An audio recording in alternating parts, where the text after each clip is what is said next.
தம்பி, நான் படித்தேன் காஞ்சியிலே நேற்று, அதை நாடறிய சொல்லட்டுமா இன்று. அதுல ஒரு வரிகள் இருக்குது. தெரு தெருவாய் கூட்டுவது பொதுநல தொண்டு, ஊரார் தெரிந்து கொள்ள படம் பிடிப்பார் சுயநலம் உண்டு. அப்பவே அவங்க ரீல்ஸை பரப்பியிருக்காங்கிறதுக்கு ஒரு பாட்டு குறைச்சு அன்னைக்கே பாடியிருக்காரு. அது மட்டும் இல்லாம மக்கள் நலம் என்றே சொல்லுவார், தன் மக்கள் நலம் ஒன்றினை தான் மனதில் கொள்ளுவார். மக்களுக்காக கிள்ளி கொடுத்து தன் மக்களுக்காக அள்ளி கொடுத்ததை தான் அன்னைக்கு புரட்சி தலைவர் அன்னைக்கே பாடி இருக்கிறாரு. எந்த மக்களுக்காக அவங்க வேலை செஞ்சாங்கிறது புரட்சி தலைவர் அன்னைக்கே பாட்டில் சொல்லியிருக்காரு. தெரிந்து கொண்டு எப்பொழுதுமே இல்ல வர வர வர வர வர அல்ல ஐயா ஐயா முதல்வரை சொல்லிடுறேன். இல்ல விளக்கம் சொல்லிடுறேன். பாட்டு தாங்க புரட்சி தலைவர் பாட்டு தாங்க பாடி இருக்கிறேன். புரட்சி தலைவர் பாட்டு தாங்க பாடி இருக்கிறேன். நீங்க 4 பேர் அப்படியே உட்காருங்க. நீங்க உட்காருங்க. இல்ல அவை முன்னவர் மாண்பு பேரவைத் தலைவர் அவர்களே, நீங்க அமைச்சர் இருங்க அவர் பேசுறார். அவை முன்னவர்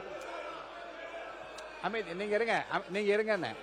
மாண்பு அவை முன்னவர் மாண்பு பேரவைத் தலைவர் அவர்களே, ஒரே நிமிஷம். அவை முன்னவர்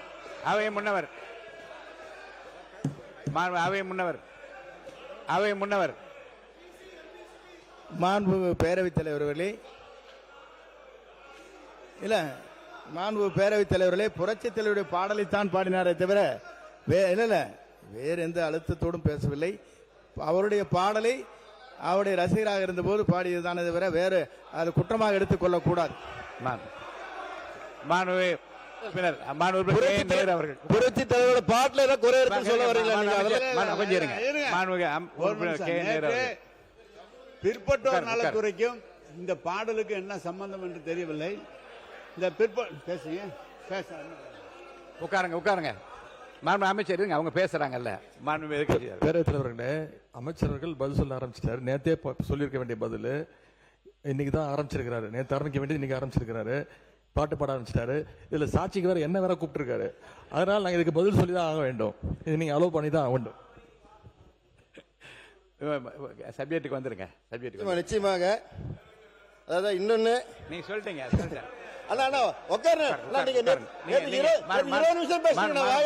நீங்க பேசுங்க. நீங்க பாருங்க, அங்க எல்லாம் பதில் சொல்லக்கூடாது. நீங்க பாருங்க அமைச்சர், நீங்க தொடர்ந்து உங்க பேச்ச பேசுங்க.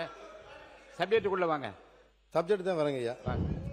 பேரவைத் தலைவர் ஐயா, உங்களுக்காக தான் பாருங்க. நீங்க எவ்வளவு அழகா சப்போர்ட் பண்ணி அமைச்சர் குறுக்க பேசாம பதிலுக்கு வாங்க. அப்புறம் கிளைமேக்ஸ் முன்னாடியே சொல்லிட்டீங்கன்னு சொன்னாங்க. நகைச்சுவைக்கு தான் சொல்றேன், தப்பால இல்ல. முன்னாடி கிளைமேக்ஸ் சொல்லிட்டீங்களே, எப்ப எப்படி படம் ஓடான்னு சொல்றீங்களான்ட்டு. எல்லாருக்குமே தெரியும் இந்த படத்தோட ஹீரோ யாருன்னு. எங்க படம் எப்படி ஓடுன்னு உலகத்துக்கே தெரியும். நாங்க சொல்லிதான் தெரியும்னு அவசியம் இந்த உலகத்துக்கு இல்ல.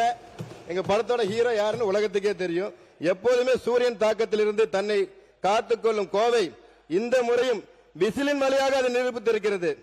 10 தொகுதியில் 6 தொகுதியில் வெற்றியை வாரி வழங்கிய கோவை மக்களுக்கு நெஞ்சான நன்றியை தெரிவித்துக் கொள்கின்றேன்.